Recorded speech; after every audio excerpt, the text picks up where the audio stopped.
2 days ago, I just got back from a photo and video shoot in the high Andes of Ecuador. In addition to Ecuador, I'm gonna be shooting in Nepal, Senegal, Sri Lanka, and Pakistan, highlighting restoration efforts for the UN. If you're new to the channel, my name is Todd Brown. I'm a photographer and filmmaker based in Southeast Asia. I've been shooting professionally in the region for the past 14 years. I was really excited to shoot video on location from Ecuador to share with you guys. However, on the second day there, I had my phone pickpocketed from me. Unfortunately, I'm recording this once I got back, but I'm excited to share with you some top tips for working on location when you're shooting photos or videos.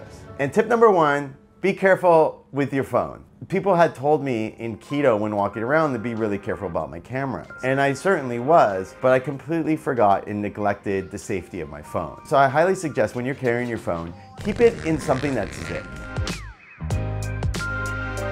A lot of the places that we were shooting were in the high Andes. And in the high Andes, the weather changes quickly and the clouds are moving quickly. So constantly you're going from dark to light, heavily covered shadows to light to dark. It's changing rapidly. Even within a minute, it could change 2 to 3 times. So the way that I capture the correct exposure and quickly changing light conditions is I use a mixture of exposure compensation and clipping. These two things at once. Clipping is a function in many cameras that allows you to see the parts of the image that are overexposed. What will happen when you're looking through the viewfinder and a part of the image is overexposed, it will go black and white and black and white. If something is clipping in an important part of the image, then I'll compensate with the exposure by going maybe -2/3, maybe -1 stop, maybe -1/3 of a stop. Now, you don't only have to use clipping with exposure compensation. You can also use the histogram to see what's overexposed, or you can use zebra stripes.